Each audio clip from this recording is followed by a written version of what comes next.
So the story is told. The story was told over when they first invented the train. It was a disruptive to the whole industry of wagon drivers. Like when Uber started, it basically put out all the car services, the regular car services, and put out of business. The medallions, the taxi medallions went down in value tremendously. I don't even know what they're worth today. You barely see yellow taxis anymore. No more yellow cabs. Everything is Uber and Lyft and these things. But that's within the industry itself. That's one car versus another car. But this is the train. They just invented a train. And now anyone with a horse and a wagon, what are they going to do for a living now? So wagon drivers in general weren't known to be the most sophisticated individuals. It wasn't really, you didn't go to college, you didn't go to school to learn how to become a wagon driver, how to handle a horse in mud and a buggy. It wasn't exactly the trade of the learned and the sophisticated. But there was a skill to it. There is a skill to it, like every trade. And they were good wagon drivers. There were better ones. And then there was the best of the best. But they all shared one thing. They were all wagon drivers. So they first invented the train. They put out word that there's something called a train. You go into a cart, a box, and then you don't need any horses to pull it. Magic. No horses pull it. There's a locomotive, there's an engine, and the engine pulls the train, and you can fit in dozens and dozens of people. And the wagon drivers didn't believe it. It's impossible. You can't move a box without horses. You need a horse. It's impossible. They didn't believe it. Not possible. Everyone told them, no, it's true. It's true. We don't believe it. They all said they denied it. Fake news. They all called it out for what it was, fake news. One day comes a message that in the local town, the train is going to be in the local town, the station, and it's going to park there for a day, and everyone can come inspect and check out this new invention called the train. The Valdic. The wagon drivers got together. We're going to show everybody how there's a horse there. We're going to prove to everybody there's a horse there. The train pulls into the station. They allow everybody to come and to visit and to inspect and to check it out. And the wagon drivers are scanning everywhere, looking low and high, up and down, front and back. They don't see no horses. They can't believe it. Something. It doesn't make sense. The time comes at the right time, and they say the train is going to take off and starts moving. And everyone says, no, where's the horses? Couldn't find the horse. We didn't have enough time. Next time we'll find the horses. Same thing happens the next day. Again, they all come. They're inspecting, magnifying glass. There has to be a horse. It's not possible. It's not possible to transport anything in this world without having horses pulling it on ground. They come and they check everywhere. Lo and behold, there's no horses. So the wagon drivers say like this. They say like this. Whatever the story is, we can't explain to you exactly how this thing works. But one thing we could tell you is a big horse there isn't, but somewhere there has to be hiding a small horse. It must be a small horse hiding there, otherwise it would be impossible for it to be. That's the story. Why do I share this story with you? Because there was a famous mashpia, his name was Rabbi Yochanan Levashon. He passed away a year ago. He would share the story to the students, to the yeshiva bocher. He would explain how these wagon drivers understood life through one lens. And it was impossible for them to ever understand life through another lens. It wasn't going to happen. Whatever you tell them, whatever you try to convince them, it didn't matter. It has to be this way. The physical reality is showing something else, we're going to say it's not true. As far as we're concerned, as far as what we believe, you're hiding a horse somewhere. Why? Because there has to be a horse. From our perspective on life, there has to be a horse. And the truth is, in some way, we all have this. We all see life through the lenses that we wear. And when someone tries to show us that you're making a mistake, when someone tries to show you the reality is different, we push back. And we say, you don't know what you're talking about. But I'm showing you black on white. How this is the way it is. You're making it up. And it has to, you're trying to fool me, trying to trick me. In other words, we impose our own predetermined conclusions onto everything else that we see in life. So if you're a wagon driver and your life is horses, so everything in life you see is like a horse, through the lenses of a horse. But if you want to understand God, if you want to understand something higher, a higher reality, you're not going to be able to. If you live life seeing everything through the lens of a horse, you're never going to be able to tap into something more. You have to take off those glasses. You have to put on different glasses. And when you put on these glasses, you'll see life in a whole nother way. This is a hakdoma, as we say. This is a introduction. This week's parsha, thank you. This week's parsha, we read about the famous episode that happens in the Chumash of God destroying the cities of Sodom and Amor. We're going to open up the page 102, page 102 in this one. God says, we're not going to go through the whole story right now, but God basically says, how can I hide from Avraham what I'm going to do to the city of Sodom and Amorah if I promised him it's going to be his land, and now I'm going to turn the whole thing into salt? I have to tell him. Avram is holy, Avram is righteous, Avram is being the one who's teaching the future generations how to behave, how to live proper, just. So he comes to Avram and he lets him know the news. And as soon as Avram hears it, Avram says, whoa, whoa, whoa, whoa, whoa, whoa, whoa. How could you do this? How could you destroy the city of Sodom and Amorah? And Avram tries 6 times. He pleads with God to please spare the city. And they married 50 righteous, 45, 40, 30, 20, 10. After 10, he gives up. There's no hope anymore. He goes his way, and God continues with the plan. But in the middle, we're going to focus over here on a very interesting idea. A very interesting idea. That's verse number 27. So let's go back for a moment over here. Let's go back to verse 23. Let's go back to verse 23. Avram approached God and said, will you also destroy the righteous with the wicked? Perhaps there are 50 righteous men in the midst of the city.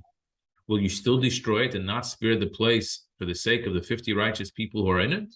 Right? This is Avram's argument to God. To do such a thing as this, Avram continues. To put to death the righteous with the wicked, equating the innocent and the guilty, would desecrate you. Would the judge of the entire earth not perform true justice? How could you do this, God? This Avram's coming. So God said, Avram, you got it all wrong. If I find in Sodom 50 righteous men within the city, I'll forgive the entire city for their sake. Everyone will be saved, 50 people. Avram gives a look and he can't find any. So what does he respond? Avram responded and said, I wish to speak with God. I would be dust and ashes if it were not for you. What if the 50 righteous men will be missing 5? We destroy the entire city because of the 5. In other words, 45. Let's knock it out to 45. And likewise, God says, I won't destroy it. But there isn't 45. So he says, give me 30. But there isn't 30. 20. There isn't 20. 10. There isn't 10. And that's the end of the story. There's a lot more to talk about over here. Why does Avram 6 different times he chooses these numbers? So Rashi basically is troubled by this. What's this 50, 45, 40, 30, 20, 10? So Rashi says there were 5 different cities. And Avraham asks God for a minion of righteous people per city to save the city. When we don't find one minion in each city, Avraham says, let's knock it down to 9, God, 9 righteous men in each city, and you, God, will count as the 10th. You'll join them for the minion in each city. So 45. Doesn't work either. So Avram says, if I can't save them with 9 and God, so then give me 4 cities. Let's try 4 cities. Can't find 4, he says, give me 3. Can't find 30, give me 20, 2 cities. Can't find that, give me 1 city, 10. 10 in 1 city, well, God says, sure. He doesn't go. 10 he can't find. With God, he can't find 10. And less than 8, he knows already from Noah's time, it's not going to help him. So Avram gives it. But the interesting thing that we're going to focus on over here is Avram's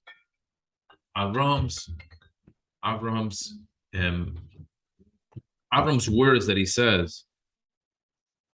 He says, I am like Ophir v'Efer.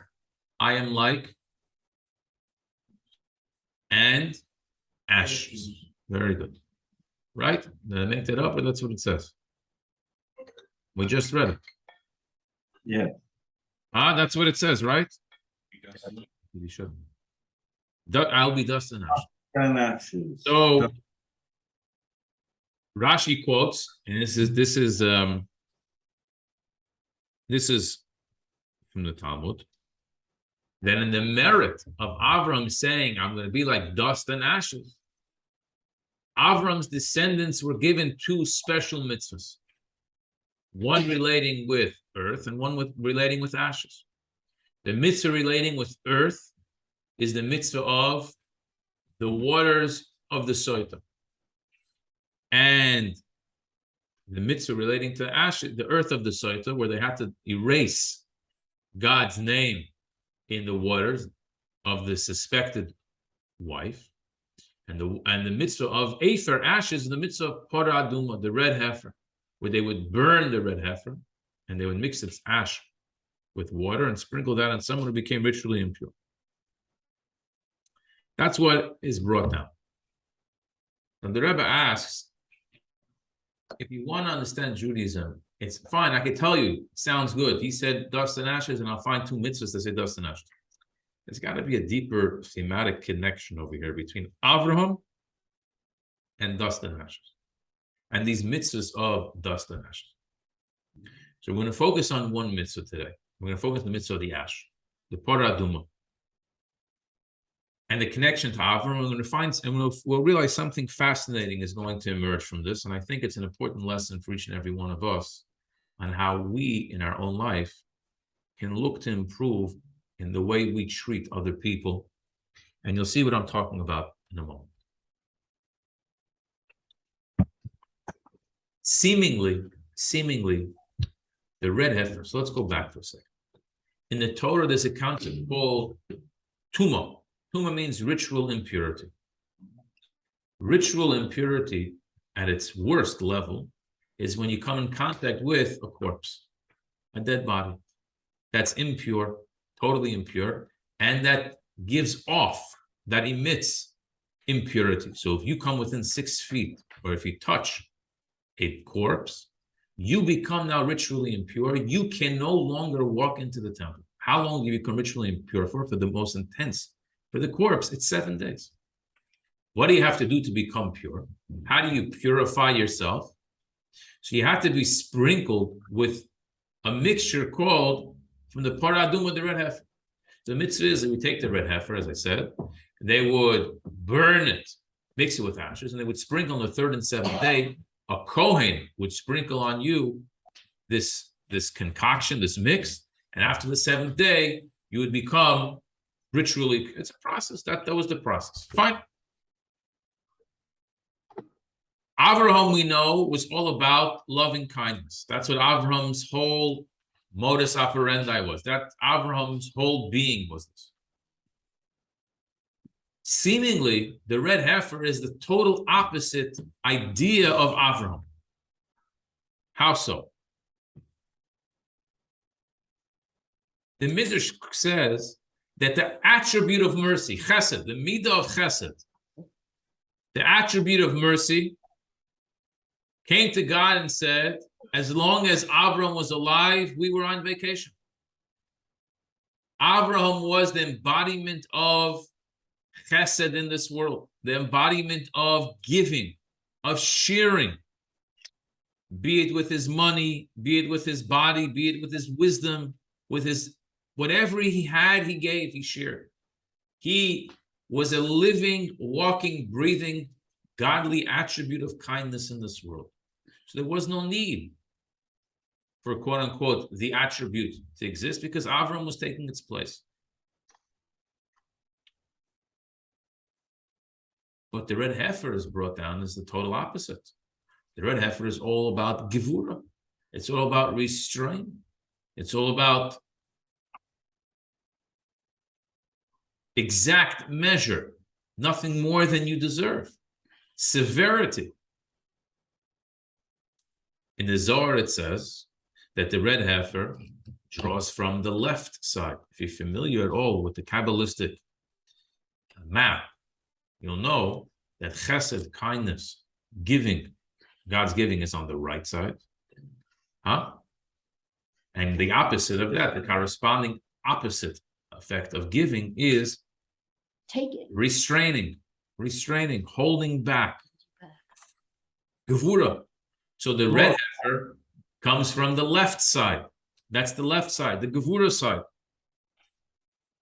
Particularly, the red heifer was red. Red is a color also of gevura that's connected with gevura. White is clean, pure. Red, sharp, strict, striking. Blood, gevura. Not only that, the red heifer has to be perfectly red. It can't even have 2 white hairs on it. If it has more than 2 white hairs, it's not valid for a paraduma. So it's not just, it has to be perfectly red.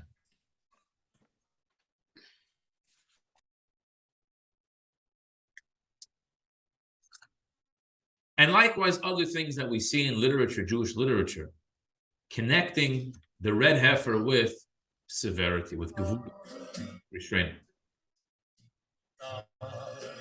One would think that the connection of Avram would be to the water of the red heifer, right? Because water is connected with chesed. And in this mixture, there had to be a mixture of water with ash, right? So the water corresponding to chesed, because water flows always to the lowest place. It goes from the highest place and it finds the lowest place, right? So Avram, chesed, giving, is also giving from a giver to a receiver, someone lower than that. So you have this idea, this connection, but that's the connection over here. The connection we're making over here from Avram is to the ash. The ash came from the red heifer itself, not from the water part of it. So how do we connect Avraham to the red heifer, to the ash of the red heifer? Seemingly they're total opposites. They don't go together. One has nothing to do with the other. So here's the explanation. Here's the explanation that the Rebbe gives, and it's important for us to know. There are 2 types of chesed in life. One type of chesed is called chesed of Yishmael, and one type of chesed is called the chesed of Avraham. What's the chesed of Yishmael and what's the chesed of Avraham? So by the name itself, you probably can figure out the chesed of Yishmael is not the ultimate level of chesed that we're trying to reach. It's the level of chesed we're trying to reach is a chesed of Avraham. So what's the chesed of Yishmael? If you have a king, an extremely wealthy person, an extremely smart person, a minister, someone of power, someone of influence, someone great, they notice somebody else who's much smaller than them, much poorer than them. They're in need. since I recognize how wealthy I am, since I recognize how great and big I am, I say to myself, I'm so good, I'm in a position that I can help you who are much lower than me and need out. And therefore, the big guy, the great one, gives to the lesser one, to the smaller one. They should. That's what we call kindness. And we think this is virtuous. This is great. What if they don't? Hold on. Questions will be later. Okay. Which this idea, this type of kindness is where things spiral to become chesed of klipa. Unhealthy kindness, we'll call it. How does it go from there to unhealthy kindness? Because at its root, at its core, what's the source of this kindness? Very good. What is it? Your arrogance. You feel you're better. I feel I'm great because I feel my wealth, or because I feel my greatness, because I feel my smarts, because I feel my talent, because I feel my whatever, fill in the blank. Therefore, I'm able to give you.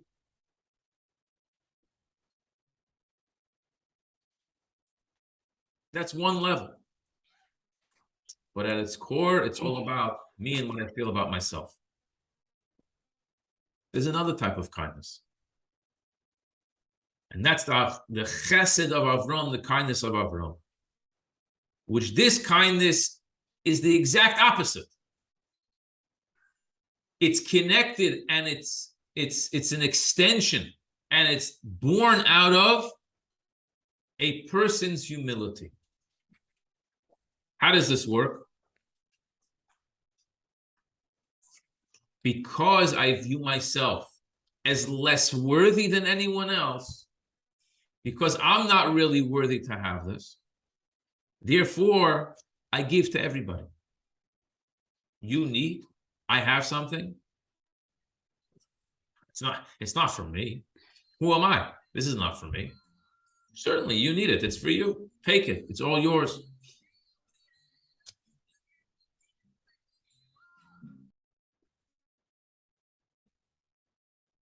What's the advantage? Practical difference between these two. You think, oh, very good. You have a nice idea. You've broken down kindness into two levels, right? It's not just trying to make it sound fancy. No. There's real practical implications where you see the difference between where your kindness is coming from. How so? So simply put, it depends how much you hold for yourself and how much do you give to other people. Very simple. If you have $1,000, you have $10,000 in your bank account, right?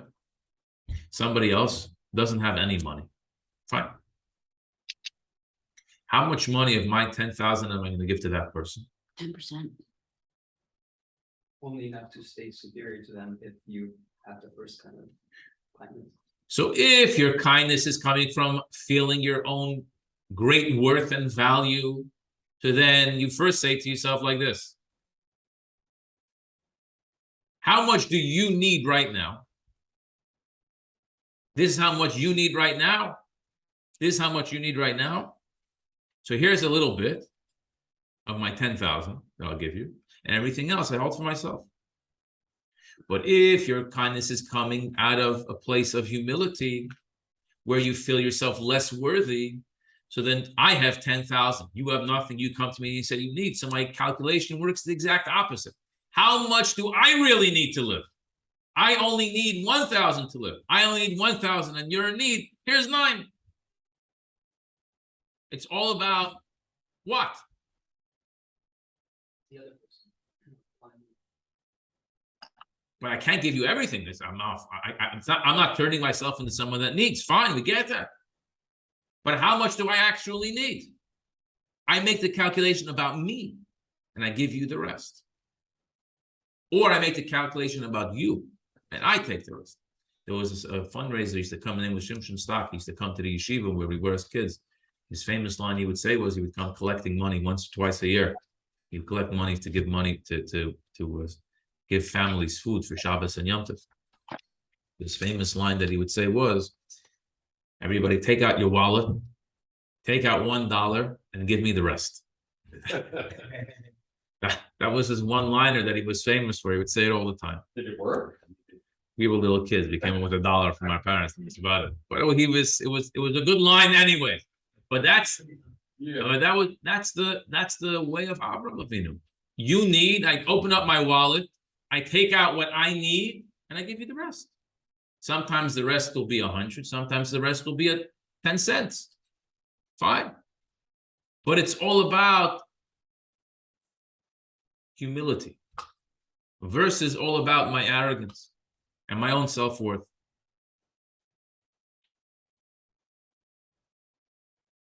Because Avraham Avinu had this attribute of kindness extending from his humility, it didn't only work with money. It wasn't only about money. But when somebody else was in need, when there was a situation where somebody was being held captive, someone needed a favor for him physically, they needed him to go fight on their behalf. So Avram went and fought on their behalf. And again, over here, you have this difference over here. Ask yourself the question, am I ready to sacrifice myself on behalf of somebody else? Is there any sacrifice in me on behalf of somebody else? If my kindness, if my generosity to them is only due to my feeling how great and superior I am and how valuable I am, it will never lead to me physically sacrificing myself for you. I'm never going to get hurt for you. I'll never put myself in such a position for you. The only way I would ever put myself even in a position that I would ever be harmed from your problem is if I'm humble enough to recognize and to realize how I'm less worthy than you. If I have something that could benefit you, in this case, it's strength, physical strength, or a talent, or whatever it is, it's all yours. What else is it there for if not to serve you? Whatever happens to me will happen to me. That's irrelevant. Now let's for a moment, and this is getting back to how you view life. Avram Avinu, what was Avram's life all about? That's it. Serving God. Serving God. Avram was a godly person. We spoke last week. Avram was a chariot for God. It's hard for us to imagine because we live life through the lens of sushi and scotch. We don't live life with the lens of Avram Avinu where it's God. Everything is God. But if in our distant imagination, try for a moment to imagine how that would look, where Avram would serve God, and that was everything in his life. It was all about God, an extension, a living, breathing, walking chariot of God in this universe, in this world, making God's name great, spreading awareness about God. That's what his life was. There was nothing else but that. Avram now has an opportunity. So think about a fascinating thing. At the beginning of the parsha this week, God comes to visit Avram. God is speaking to Avram. He pays him bikur cholim. He visits the sick. Avram had a circumcision. God comes and visits him on the third day of his circumcision. Beautiful. In the distance, Avram sees there are travelers, 3 travelers in the distance. So what does Avram do? He turns to God and he says, God, hang on for a second. I got to go invite these people into the house, give them something to eat. Now, what type of people were these guys? These were idol worshippers. As we learn in the Chumash, he told them to wash your feet because they would worship the earth. He said, in this house, we don't bring in this narashkeit, these idols, we don't bring this stuff into my house. So wash off your feet and I'll take care of you. Can you imagine a sacrifice greater than that? For Avram. For you, between God and sushi, you're debating. You're not even sure which one to go for. Most likely we'll end up going for the wrong thing. But Avram Avinu didn't know any other life. His whole life was all about God. And he tells God, God, hang on for a moment. Hold up. I'm going to go now because I have some other people that I need to speak to. No greater sacrifice than that. We wouldn't be able to sacrifice. We're not capable of sacrificing on that level that Avram sacrificed his personal heaven. After everything, God has revealed himself to Avram Avinu in a way like he's never done before. This was the moment he was waiting for. Presses pause because he has to go offer 3 people to come inside to give them food, to give them a drink, and to tend to their needs.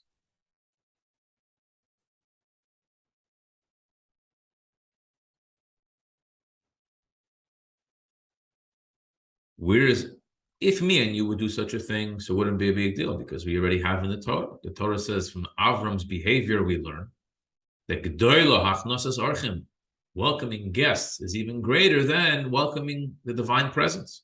Because you see, Avram went to guests over the divine presence. But that's only now that we know that. Avram didn't know that. There was no Talmud to teach that to him. He was the one who taught it to the world, right? So where did it come from? How could it be? We have to ask ourselves, how could it be that Avram sacrificed all of this for 3 travelers? And the answer is because Avram viewed himself like Ofar v'Efer, like dust and earth. Avram was the most humble individual. And therefore, it was never about him. If you need something, I can be of service to you, even if it means me sacrificing. We'll do it. I'm going to be there for you.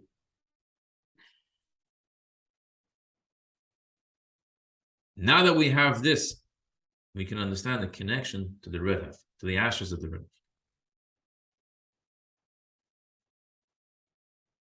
There was something fascinating, and this is what perhaps was the missing link for even the wisest of all men to understand about the red heifer. King Solomon said, I got all of them. I understand the Torah, except for this mitzvah. The mind can't understand this mitzvah. What was the purpose of this concoction that they made? Remember, what was the purpose of it? Why do we to purify, to bring purification. And if you were sprinkled with the ashes, you became pure. Fine. So that's a ritual, fine, wherever that makes sense. But here's the puzzling part. The law is that any person who participated in the production of this concoction, this red heifer ash concoction, became impure. If you were involved in producing it, whatever stage along the way you were involved in, if you help produce this mixture, you become impure for one day. How does that work? I'm working on a purification process over here. But if I sprinkle you with this purification process, I become impure for a day and you become pure. This is what Shlomo said. This is above the grasp of human intellect. This way, it doesn't work. Mathematically, it doesn't work out this way. But this is the way it is. It's a law, fine. This is the law of the Torah. If this is the case, now let's go on another journey. Imagine you're a Kohen. If you're a Kohen, the greatest, most pleasurable, most meaningful thing in life for you to do is to serve in the temple, to do your job in the temple, to be an agent for behalf of the Jewish people in the temple. That's what the Kohanim lived for. They had to make group. Every family had to come a different week because otherwise there would be chaos. Everyone wanted to do it every day. We can't have everyone doing it every day. But if I'm a Kohen, that's my she'ifa. That's my yearning. That's what I can't wait for. If you're ritually impure and a Kohen, you can't do the service in the temple. Right? So now let's see how this works over here. The Kohen would be the one, many Kohanim would be involved in producing this concoction, this mixture. There would be a Kohen to sprinkle it onto you. And they all knew that what I'm about to do is going to make me ritually impure. And I'm not going to be able to do my own service, what I wish for and wait for in the temple for one day. Why would I do it? Sacrifice. The answer is, the only reason why you do it is because you recognize somebody else needs me now. There's a Jew who's ritually impure and they need to have this mixture. So I'm ready as a Kohen to sacrifice what's most dearest and most important to me so that somebody else should have purification. Unbelievable sacrifice. Now we see the connection to Avraham very clearly. Avraham was the original chesed that stems from humility. Giving to other people, not because I feel that I have more than you and therefore I can share with you a little bit, but feeling I'm less worthy than you and therefore I can give you everything that I don't need. And if you need something and I can give it to you, whatever it takes, I'm going to give it to you. Even if it means me losing out on certain benefits that I would otherwise have. That's the aether. That's the ash of the Parah Adumah.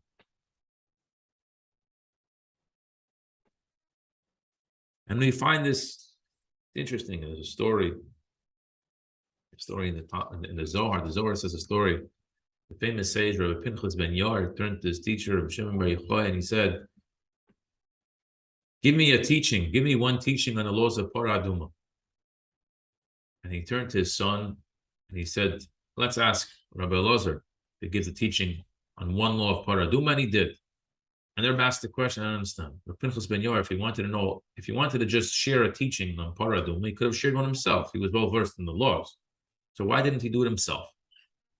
And then he turns to Rabbi Shimon and he asks him to do it. And Rabbi Shimon also could have said one himself, right? But instead of saying himself, what do you do next? He says, no, let's ask the next one. Everyone is passing it on to the next one. Finally, Rabbi Elazar is the one to say it. Why is that so? And why specifically the laws of Parah Adumah, the red heifer? Why do you have to hear about? Why is the story mentioned about the red heifer? And the answer is because this story really is, in its own unique way, an example of what the red heifer was all about. For a scholar to give a teaching, if you're a true scholar, that's what you live for. That's what a teacher loves. A teacher, or a good teacher, loves to teach, right? If you don't love to teach, you don't belong teaching. If you have a certain talent, a certain gift, you're an artist, you're a musician, whatever it is, you love to, when someone asks you to give me something, you feel good. I love it. That's amazing. I love to show off what I have. I love to share with you something that I have.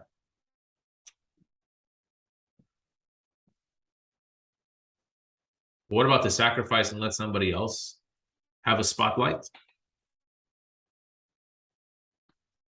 Not so fast. Not so fast to give up the spotlight. But one said, give me a teaching of the Parah Adumah. The Parah Adumah is all about sacrificing to give to somebody else. Allow somebody else to have a good opportunity. I'm ready to cut something out of my own good. That's why each rabbi went and he passed it off to the next rabbi. Not like they all could have easily shared something, but they wanted to live actually what the Parah Adumah, what the red heifer was about this sacrifice, this kindness of Avraham, which is a kindness that is rooted in the deepest humility. The same thing is when it comes to the earth of the suspected wife, the soita. We're not going to get into that now, but the same idea applies over there. So why do I share this? Why do I want to share this with you? Beautiful teaching, because I think it's important for all of us really to ask ourselves this question. Hopefully, a healthy person thinks of themselves as a kind individual. But we learn from here sometimes, to have Fabringen tonight, we could talk a little bit more honest. We talk a little bit more to the point, really. What type of kind person am I? Where is my kindness rooted? Is it all about me? And the answer is most likely yes. No, I'm not suggesting here that anyone should be holding in the level of Avram Avinu. You should, maybe. But what I am suggesting today is that we should try to work on coming closer to that level. That's all. That's it. Chesed is going to be there. Kindness will be there. We'll all give. If somebody's in need, only in Achzor, you have to be cruel not to give some. If you have somebody else needs, you have to be cruel not to give them anything. To shut them down completely, it's a sin. You're abrogating a mitzvah, a positive mitzvah of the Torah. Someone asks you, you have to give them something. Well, we're going a little bit deeper over here. Don't connect with the person in need through my own thinking, with my own previous ideas, with a horse mentality, we'll call it. Stop looking at them with my horse mentality. We have to look at them with the Avram mentality. That's the message over here. So it's my birthday today. I want to share this. I think I speak to myself again. I speak to myself. We have to ask ourselves, am I there for others to the point of sacrifice? When was the last time it hurt me to help somebody else? Did I ever feel a pinch in my life because I helped somebody else? Did I have less? Surely, every time you give somebody a cent, you have 1 cent less. But to the point that it made a difference to my life? This is an important question to ask. For our own selves to answer. And it's like I said, again, it's not only about money, it's about time. It's about sharing the gufam, nafsham, with your talent. Whatever you have a God gift. You have good hands, you have good feet, you have a good mind, you have a good mouth. Everyone has a good something.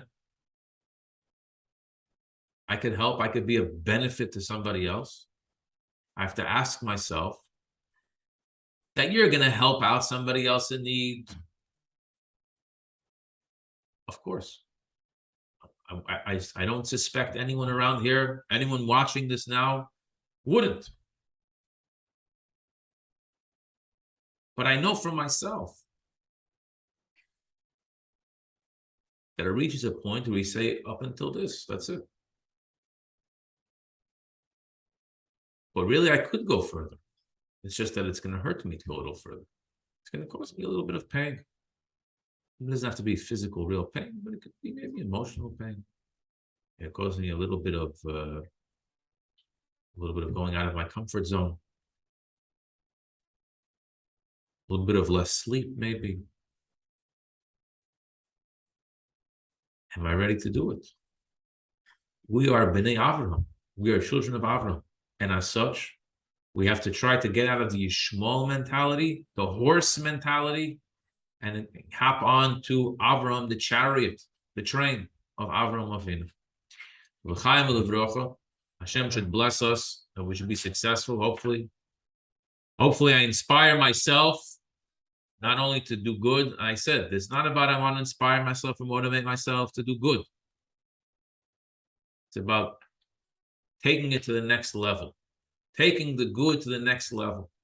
Being ready to be an Avraham-like man, an Avraham-like woman. Whether it means physically sacrificing or even spiritually sacrificing. I want to do this spiritually. This is for me. I couldn't wait till I could finally reach this time that I understood this piece. I had this time to sit down and study. I had this time to do this mitzvah. I had this time to do this. But now somebody just called me. They need my help. And I have a question. What should I do? It should be a no-brainer. Why? It's only a no-brainer if we're humble. If we're not humble, it's a struggle. If we're not humble, we're going to fail in the struggle also probably. But for Avram, it wasn't even a question. God, 1 second, I need to go. I have 3 guests that need a place to sit and eat. I'm sorry, right now, I got to go. It's all about the other person. What do you need? We should merit that we should study, we continue to study and grow. We should grow in our knowledge. We should grow in our behavior. Be God-fearing children of Avram Avinu.